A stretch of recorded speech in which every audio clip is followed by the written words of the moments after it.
तेजस्वी से लड़ने की औकात और भाजपाइयों और आरएसएस को एकदम नहीं है। हाथ खड़े कर दिए, सरेंडर कर दिया, भाग खड़े हो गए। तो ये बीजेपी का मतलब बड़का झूठा पार्टी, ये स्पष्ट है, मन में समझ लेना। लोग कह रहे थे कि मेरे यहाँ से, मेरे पास से कितना खजाना मिला है, ठेंगा मिला है, चुनौती दे रहे हैं। मेरे पास से ठेंगा मिला है, सीजर लिस्ट जो है जारी करें या हम जारी कर देते हैं। लालू जी कभी झुके नहीं इन सांप्रदायिक शक्तियों के आगे, इन शक्तियों के आगे उनका ये जवान बेटा भी झुकने को तैयार नहीं है। जे कि लालू प्रसाद 20 साल पहले क्या किए थे वो चीज़ छोड़ दीजिए, लेकिन इस समय क्या कर रहे हैं इस चीज़ को मैंने कहना जरूरी है। मतलब आपको लगता है कि जो जांच चल रही है सीबीआई को उसमें कुछ ना कुछ फर्जी जांच है सर। फर्जी मतलब इसमें कुछ नहीं मिलने वाला है। कैसे फर्जी? मिलना होता तो अब तक मिल गया होता सर, जो बहुत दिन से चल रहा है। सरकार उससे डर गई है तेजस्वी यादव से, जो कि एक ऐसा पार्टी है जो 2019 चुनाव था उसमें सबसे ज्यादा सीट लेकर आया था तेजस्वी यादव। कुल मिला जुला कर आप ये बात कह रहे हैं कि सरकार डरी हुई है तेजस्वी हाँ, एकदम से, पूरी इसलिए उसको फंसाना चाह रही है, जबकि इसमें दम नहीं है। दम नहीं है, साफ दम नहीं है सरकार में। ये देश में अभी अघोषित आपातकाल चल रहा है। एक तरह से अपने विरोधियों को दबाने के लिए ये ईडी या सीबीआई, हम तो ईडी को बीजेपी का इलेक्शन डिपार्टमेंट कहते हैं, कि जहां भी वो कमजोर पड़ती है, जब जब बिहार में महागठबंधन बनता है, जब जब नीतीश कुमार आरजेडी के साथ आते हैं या कांग्रेस के साथ आते हैं, तब तब ये ईडी और सीबीआई जो है वो सक्रिय हो जाती है। जिस तरह से इमरजेंसी के दौर को भी इस देश के लोगों ने देखा, उसका मुकाबला किया, इस अघोषित आपातकाल में भी हम लोग फाइट बैक कर रहे हैं और करते रहेंगे।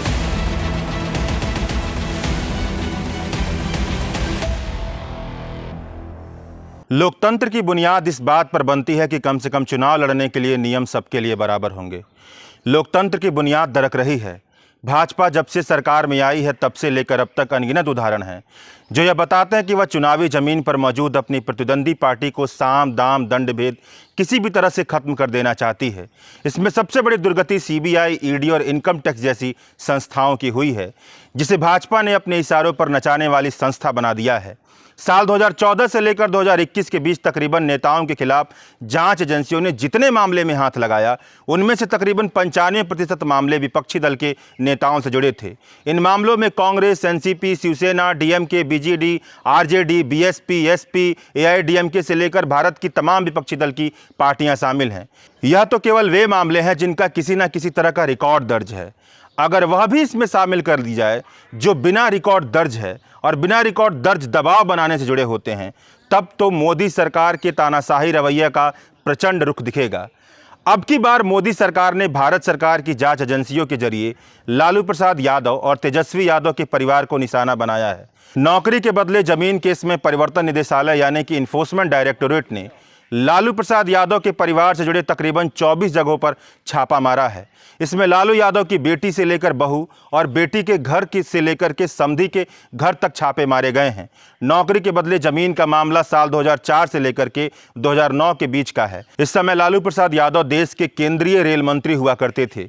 सीबीआई ने आरोप लगाया है कि साल 2004 से लेकर के 2009 के बीच लालू यादव ने रेलवे की ग्रुप डी की कई सारी नौकरियां जमीन लेकर के बांट दी। जमीन अपने परिवार के सदस्यों के नाम ट्रांसफर कर दिया गया। सितंबर 2020 में सीबीआई ने इस मामले में प्राथमिकी दर्ज की।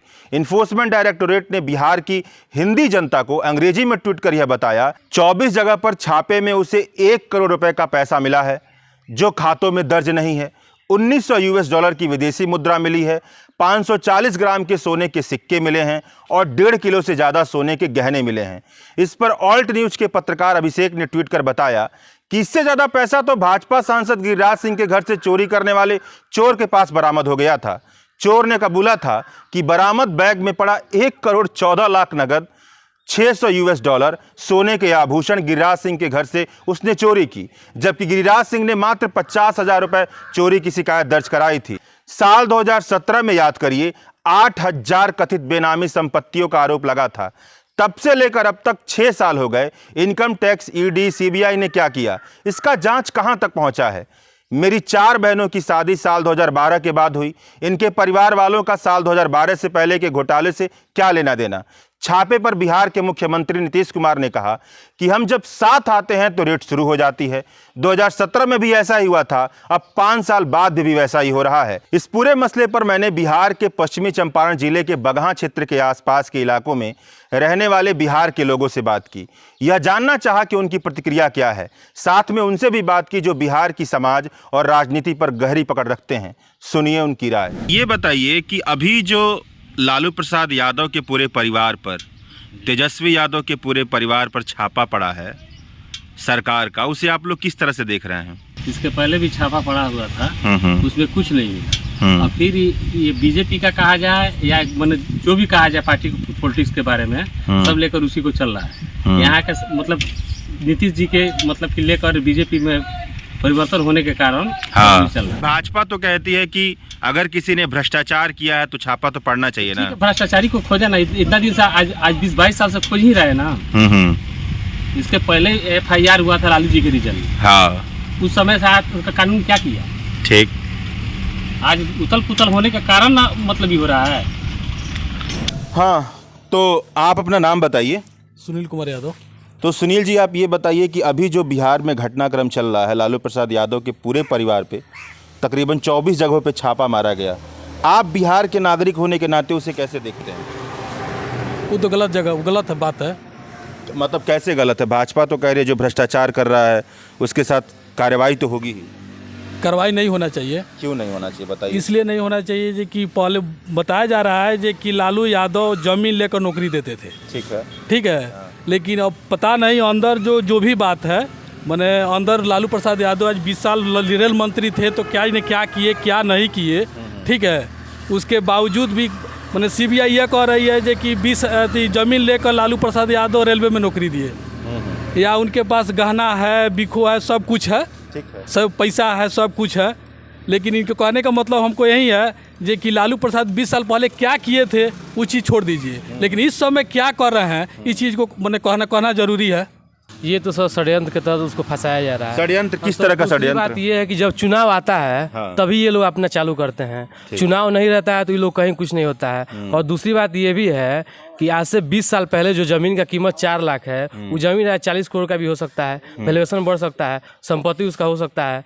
तो उस हिसाब से देखा जाए ना कि 20 साल पहले क्या था, उसको आज के वैल्यूएशन के हिसाब से देखा जाए तो बहुत ज़्यादा हो गया।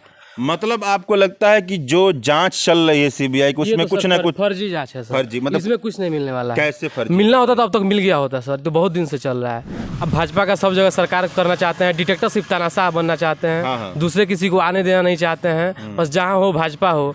और अगर भाजपा को यहाँ बिहार देखिए, बिहार राजनीति यहीं से शुरू होता है, यहीं खत्म होता है। अगर राजनीति अगर खत्म होता, अगर RJD या दूसरे पार्टी को लोग नहीं चाहता तो आज बिहार की सबसे बड़ी पार्टी RJD नहीं होती। आप देख लीजिए, भाजपा और नीतीश कुमार उस समय अलग थे, दोनों जन मिल के भी उतना सीट नहीं लेके आया जितना अकेले तेजस्वी यादव एक लड़का बस अकेले लेके आया। पिताजी भी। तो ये सारा षड्यंत्र तेजस्वी को दबाने के लिए किया जा रहा है। तेजस्वी को दबाने के लिए है। 2024 में जो लोकसभा का चुनाव आ रहा है उसको देखते हुए इन लोगों को डिमोरलाइज किया जा रहा है, लोगों के अंदर भ्रम फैलाया जा रहा है। अच्छा, लोग जो हैं इस नीति के तहत लोग अगर लोग के अंदर इस तरह का अगर कोई CBI जांच एजेंसी जाती है, ED जा रही है, तो लोगों को लगता है कि ये भ्रष्टाचार के होंगे तभी जा रही है, ऐसा बात लगता है उनको? ऐसा कुछ नहीं है सर, एजेंसी का काम है जाना, एजेंसी को जहाँ शक होगा एजेंसी जाएगी। लेकिन तो क्या आपको लगता है कि एजेंसी सरकार भेज रही है कि सरकार भेज रही है? अपने आप से अपने आप आ ही नहीं रही है, एजेंसी सरकार भेज रही है। एजेंसी बिल्कुल सरकार भेज रही है। तो इसका चुनाव पर क्या असर पड़ेगा बताइए? तो चुनाव पे सर सब लोग जान रहे हैं, सब लोग इसको मानेंगे नहीं? सब लोग बिल्कुल नहीं मानेंगे सर। मानना होता तो चुनाव से पहले भी पूरा लोग परेशान कर रहे हैं, कोशिश किए, लेकिन डट के रहे तेजस्वी यादव, पीछे नहीं हटे। सरकार उससे डर गई है तेजस्वी यादव से, जो कि एक ऐसा पार्टी है जो 2019 चुनाव था उसमें सबसे ज्यादा सीट लेकर आया था तेजस्वी यादव। कुल मिला जुला कर आप ये बात कह रहे हैं कि सरकार डरी हुई है तेजस्वी से, एकदम पूरी इसलिए उसको फंसाना चाह रही है, जबकि इसमें दम नहीं है। दम नहीं है, साफ दम नहीं है उस सरकार में। ये तो सरासर गलत है कि केंद्र सरकार के दबाव में सब जांच एजेंसी लोग आए हैं। ED और CBI सब लोग केंद्र के दबाव में आए हैं। 2017 में इसका जांच हुआ था तो निर्दोष पाए गए थे लोग, तो सब केस बंद हो गया था। फिर केंद्र के सरकार में दबाव में जाके लोग। दबाव से आपका मतलब क्या है? समझ नहीं पा रहे, किस तरह का दबाव? CBI पीजी ईडी सब दबाव में है लोग की भाई जांच हो, लोग के गुनाहगार साबित करें। तो सरकार क्यों चाहती है कि इन लोगों पे छापा मारा जाए? सरकार का मंशा क्या है? कि भाई हम लोग बिहार में कमजोर हैं। अच्छा, हम लोग बिहार में सीट नहीं निकलेगा। हाँ, इसलिए हम चाहते हैं कि हम लोग दबाव में आकर उसको सब, यानी कि कुर्सी लेने के लिए, सत्ता हासिल करने के लिए दबाव डाला जा रहा है। यही बस। तो क्या आपको लगता है कि कोई किसी तरह का भ्रष्टाचार नहीं हुआ है, सब दबाव में हो रहा है? कोई भ्रष्टाचार नहीं हुआ, इस तरह दबाव में हुआ। अच्छा अच्छा, आप ये बताइए कि ईडी और सीबीआई में तो देश के बड़े बड़े जानकार लोग उसमें जा करके पोस्ट पर पहुंचते हैं, बड़े बड़े सरकारी अधिकारी लोग होते हैं, तो वो दबाव में कैसे आ जाते हैं? क्या वजह है? देखिए सर, जैसे जिसका केंद्र में सरकार होती है, हाँ, उसी के हाथ में ईडी और सीबीआई होता है। हाँ, तो जो चाहेगा वही करेगा। ठीक है। और एक बात और बता देते हैं, जहाँ जहाँ केंद्र में भाजपा की सरकार है, वहाँ कोई दबाव नहीं है। जहाँ दूसरे राज्य में दूसरे चीज की सरकार है, दूसरे वहाँ पूरा एकदम दबाव में मुख्यमंत्री की बेटी, मुख्यमंत्री, वहाँ के नेता, पूरा सीबीआई, सब लोग जांच पड़ताल में लगे हुए हैं। यानी कि अगर तेजस्वी कह दे आज कि हम भाजपा में चले जाएंगे, तब उन पे पड़ेगा छापा? पड़ेगा? तब नहीं पड़ेगा। नहीं पड़ेगा। नहीं पड़ेगा, नहीं पड़ेगा। आपको क्या लगता है कि जो बिहार का मानस है वो इस बात को स्वीकार करेगा कि दरअसल वाकई भ्रष्टाचार है, इसलिए जांच एजेंसियां वहां पर गई हैं? देखिए, बिहार का मानस बिल्कुल इसको सही तरीके से ले रहा है कि बिहार, ये देश में अभी अघोषित आपातकाल चल रहा है। एक तरह से अपने विरोधियों को दबाने के लिए ये ईडी या सीबीआई, हम तो ईडी को बीजेपी का इलेक्शन डिपार्टमेंट कहते हैं, कि जहां भी वो कमजोर पड़ती है, जब बिहार में महागठबंधन बनता है, जब नीतीश कुमार आरजेडी के साथ आते हैं या कांग्रेस के साथ आते हैं, तब ये ईडी और सीबीआई जो है वो सक्रिय हो जाती है। महागठबंधन काफी मजबूत बिहार में स्थिति में है। लोकसभा के चुनावों में जो इंटरनल सर्वे बीजेपी का आया है, उस सर्वे में महागठबंधन 34 सीटों पर जीतता हुआ दिखाई दे रहा है, जिसके कारण बीजेपी अंदर ही अंदर घबराई हुई है और वो राजद और जेडीयू के बीच में एक तरह से मतभेद और भ्रम की स्थिति पैदा करके और एक तरह से फेस खराब करके वो चाहती है कि नीतीश कुमार जी इसी बहाने अलग हो जाएं, जो 2017 में एक बार इसमें वो सफल हो चुकी है बीजेपी। तेजस्वी यादव पर जो लैंड फॉर जॉब के मामले में छापेमारी हुई थी और नीतीश कुमार जी ने उनसे कुछ एक्सप्लेनेशन मांगा था जो नहीं मिला, तो इसलिए उन्होंने उस समय आरजेडी का साथ छोड़ दिया था। बीजेपी फिर से उसी प्लानिंग में है कि नीतीश कुमार अपनी इमेज की चिंता करेंगे और उसको छोड़ के इनको जाएंगे। लेकिन नीतीश कुमार जी ने भी कह दिया है कि जब हम आरजेडी के साथ जाते हैं तभी छापामारी होती है। 2017 के बाद 2023 में हुई, बीच में फिर ईडी और सीबीआई सोई थी और बीजेपी के लोग सोए थे। अरे विपक्ष के लोगों पर जितनी छापेमारी होती है, हम नहीं कह रहे कि आप मत कीजिए, अगर कहीं आपको कुछ ऐसा मिल रहा है तो आप कीजिए, लेकिन पारदर्शिता और निष्पक्षता कब दिखाई देती? जब कभी बीजेपी के भी किसी बड़े नेता के घर पे छापेमारी होती, कभी गिरिराज सिंह के घर में भी 1.5 करोड़ रुपए पकड़ाए थे, एक बार उनके घर भी घूम आते। अमित शाह के बेटे जय शाह की संपत्ति कई गुना अधिक हो गई 1 साल में, 10 साल में, तो उनके घर भी कभी सीबीआई घूम आती। कभी कर्नाटक के मुख्यमंत्री येदियुरप्पा के घर सीबीआई घूम आती।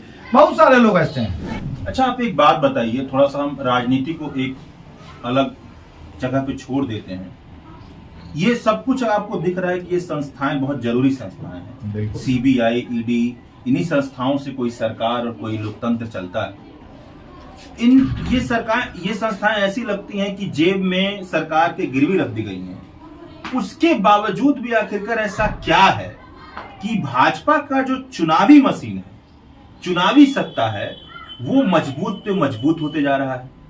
लोग क्यों नहीं समझते हैं चीजों को? क्या दिक्कत? लोग नहीं समझते। देखिए, लोग भावना पे वोट देते हैं। कभी देश में मंडल पे वोट मिलता है, कभी कमंडल पे वोट मिलता है, कभी इंदिरा गांधी के मर्डर पे सहानुभूति लहर में उतनी सीटें मिलती हैं। हाँ, तो एक बात यहीं पे तो आप ये कह रहे हैं भावना पे, तो ये जो भावना भ्रष्टाचार, हिंदुत्व और राष्ट्रवाद, भ्रष्टाचार नहीं। एक मिनट मैं आपसे पूछूंगा, ये जो भ्रष्टाचार का एक खेल खेलने की कोशिश की जा रही है, बिल्कुल उनकी तरफ से कि लोग भ्रष्टाचारी हैं, लूट करने वाले हैं, जंगल राज हैं, लालू यादव ने बहुत सारी संपत्ति बनाई है, क्या इस चाल में वो लोग कामयाब हो जाएंगे? चाल में कामयाब हो भी रहे हैं और देश की जनता जो है वो तो फेस खराब करना ही है। लालू यादव जी ने जो भी किया या नहीं किया वो सबके सामने है। कानून व्यवस्था का मामला है, कोर्ट में मामले चल रहे हैं, वो जमानत पे हैं, तो वो तो अपना कानून अपना काम कर रहा है। लेकिन उनके बेटे जो कि एक अपनी छवि बना रहे हैं, अपना नया उनका इमेज बन रहा है, और बिहार की जनता नीतीश कुमार के बाद तेजस्वी को अगले मुख्यमंत्री के रूप में देख रही है, वो चेहरा पसंद कर रही है देश बिहार की जनता, तो उस चेहरे को खराब करने की कोशिश की जा रही है। कि इतनी बड़ी कमी थी चुनाव आयोग की नियुक्ति में, जिसको सुधारते सुधारते आज 75 साल। बिल्कुल। और ये समझिए कि चुनावी चंदे का जो भ्रष्टाचार है, जो हर पार्टियों में मौजूद है, कहां से पैसा आता है, कितना पैसा आता है, इलेक्टोरल बॉन्ड के बाद कितना पैसा आ रहा है, ये सबके सामने है। लेकिन आज तक इस पे किसी तरह का काम नहीं हुआ। कभी कोई भी पार्टी इकट्ठा होकर ये नहीं कहती है कि जब तक आप ऐसी व्यवस्था नहीं बनाएंगे जहां पर 50,000 40,000 रुपए कमाने वाला व्यक्ति भी लोकतंत्र में अपने आप को उम्मीदवार के तौर पे खड़ा कर पाए, तब तक आप भ्रष्टाचार और कहां दूर करने वाले? नहीं कर पाए। तब तो केवल छलावा है। बीजेपी तो जब ऐसी स्थिति है तो कैसे माना जाए? बीजेपी के सत्ता में आने के बाद पैसों का पूरा इस्तेमाल इलेक्शन में हो रहा है, इलेक्शन कैंपेनिंग में हो रहा है। आप किसी ने पूछा, किसी सीबीआई और ईडी ने ये बीजेपी से जानना चाहा कि नोटबंदी के ठीक पहले बीजेपी ने किस तरह से अरबों रुपए खर्च करके हर जिला मुख्यालय में जमीन खरीदा, और हर जिला मुख्यालय में 3 करोड़ रुपया देके आज जाकर देखिए हमारे यहाँ भी एक बिल्डिंग बनी है, बीजेपी कार्यालय जो बना है, वो ठीक नोटबंदी के पहले जमीन खरीदी गई और कार्यालय बना। ये करोड़ों रुपया एक जिले में बीजेपी ने भेजा। तो ये तो किसी ईडी और सीबीआई की नजर में नहीं आ रही है बात। कैंपेनिंग हो रहा है। पहले हम लोग एक छोटे से पंडाल में नेता को बुलाते थे और प्रचार कर देते थे, लोग आते थे और वो कैंपेनिंग होती थी। आजकल बड़े बड़े फिल्मों की सेट की तरह बीजेपी का सेट बन रहा है। इसके बाद और पैसा पानी की तरह बहाया जा रहा है। अगर इस जिले में मीटिंग है तो पूरे बिहार से लोगों को बुलाया जा रहा है। बगल के यूपी से भी अमित शाह की मीटिंग हुई थी लौरिया में। पूरे बिहार में जिला में तैयारी समिति बनी थी। भाई पश्चिमी चंपारण में मीटिंग है, वाल्मीकि नगर लोकसभा में मीटिंग है, फिर पूरे बिहार से लोगों की बुलाने की क्या जरूरत है? इधर यूपी सीमावर्ती हमारा जिला है, यहाँ से बुलाया गया। तो बीजेपी पानी की तरह पैसे खर्च करती है और काफी महंगा चुनाव इन्होंने करा दिया है, जिसका एक तरह से बुझिए कि स्वरूप चुनाव का बदल गया है। और अब बड़े बड़े लोग, अब तो सामान्य लोग चुनाव लड़ना भी अब समझ रहे हैं कि हमारे बस की बात नहीं है। ये सबसे बड़ा भ्रष्टाचार, सबसे बड़ा भ्रष्टाचार तो यही है, सबसे बड़ा भ्रष्टाचार। शुक्रिया आप लोगों का, बहुत बहुत धन्यवाद, आपने मौका दिया हम लोगों को अपनी बात रखने का। आरोप क्या है? यही कि रेल मंत्री रहते लालू यादव ने कुछ लोगों को नौकरी दी और बदले में जमीन ले ली और उस जमीन को अपने परिवारजनों के नाम करवा दिया। चलो मान लिया थोड़ी देर के लिए कि इस मामले में भ्रष्टाचार हुआ, और ये भी मान लिया कि 2014 तक केंद्र में जो सरकार थी वो समान रूप से भ्रष्टाचारी थी, तो एक भ्रष्टाचारी दूसरे भ्रष्टाचारी को क्यों कर दंड देगा? लेकिन 2014 के बाद तो केंद्र में राम राज्य वाली पार्टी आ गई। अब तो मामले में दूध का दूध और पानी का पानी हो जाना चाहिए था। लेकिन तब मामला 2014 से 2022 या 23 तक क्यों लटका रह गया? इस प्रश्न का उत्तर खोजने चलेंगे तो पता चलेगा कि इरादा मामले में इंसाफ करने का कतई नहीं है। इरादा मामले को लटकाए रखने का ही है। मामले को लटकाए रखने से एक बड़ा मकसद सत्ता है। बड़ा मकसद लोकसभा के चुनावों से जुड़ा हुआ है। सभी जानते हैं कि महाराष्ट्र में कुछ दिनों पहले तक और बिहार में अभी जो सत्ता समीकरण है वो भाजपा के पक्ष में कतई नहीं। महाराष्ट्र में सरकार में नई सरकार को लाने की कोशिश की गई, सत्ता बदल का खेल हुआ और जिस तरह से हुआ उसे सभी लोगों ने देखा। बिहार में भी लगभग उसी किस्म का खेल चल रहा है। ये भया दोहन का खेल है। इरादा यह है कि राष्ट्रीय जनता दल का नेतृत्व किसी भी तरह से घुटने टेक दे और पूरी ताकत के साथ अगले चुनावों में वो भाजपा के विरुद्ध ना करी हो सके। जिस तरह से इमरजेंसी के दौर को भी इस देश के लोगों ने देखा, उसका मुकाबला किया, इस अघोषित आपातकाल में भी हम लोग फाइट बैक कर रहे हैं और करते रहेंगे। अब यह देखा जाए कि जिस तरह से तेजस्वी जी के घर की कीमत कुछ मीडिया घरानों ने लगाई है वह कितना हास्यास्पद है। अब मंडी हाउस का सबसे महंगा सौदा 400 करोड़ का अडानी ने किया। पृथ्वीराज रोड पर सज्जन जिंदल का 3 एकड़ में फैला घर जो 125 से 150 करोड़ रुपए की लागत की है। गोल्फ लिंक में पेटीएम के मालिक विजय शंकर शर्मा का 6000 वर्ग फीट का बंगला है। अब डिफेंस कॉलोनी के ए ब्लॉक में जिस घर के बारे में कहा जा रहा है वह 250 वर्ग मीटर से बड़ा नहीं है। और पूरे डिफेंस कॉलोनी में भी कोई भी प्लॉट 300 वर्ग मीटर से अधिक बड़ा नहीं है। तो इस घर की 250 वर्ग मीटर वाले मकान की कीमत अगर 150 करोड़ और 200 करोड़ बताया जा रहा है तो इससे ज्यादा मजाक बड़ा कुछ हो नहीं सकता है। तो बदनाम करो, मैनिपुलेट करो, लोगों के बीच छवि को धूमिल करो, यही काम रह गया है इन लोगों का। और मैं समझता हूं कि well informed people are less prone to media manipulation, इसलिए मुझे मुनासिब लगा कि इन बातों को हम आप तक रखें। और एक बात और आखिर में हम कहना चाहते हैं कि आडवाणी जी को भी गिरफ्तार किया था लालू प्रसाद जी ने, जब वो देश तोड़ने के लिए चले थे सांप्रदायिकता को भड़का के, लेकिन उनकी बेटी को हमेशा आश्वस्त करते रहे। खुद आडवाणी जी को कोई परेशानी नहीं हो, जेल के अंदर मैन एज ए मैन, मनुष्य की मनुष्य के रूप में गरिमा बची रहे, इसका ख्याल रखा।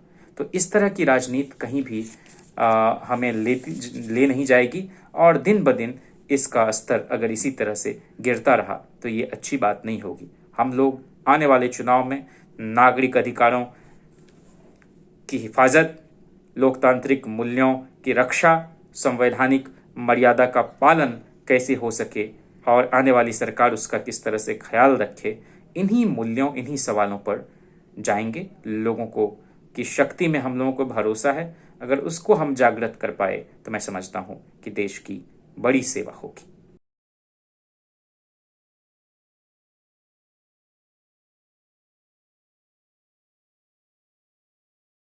द वायर के और वीडियोस देखने के लिए सब्सक्राइब करें और बेल आइकन पर क्लिक करें।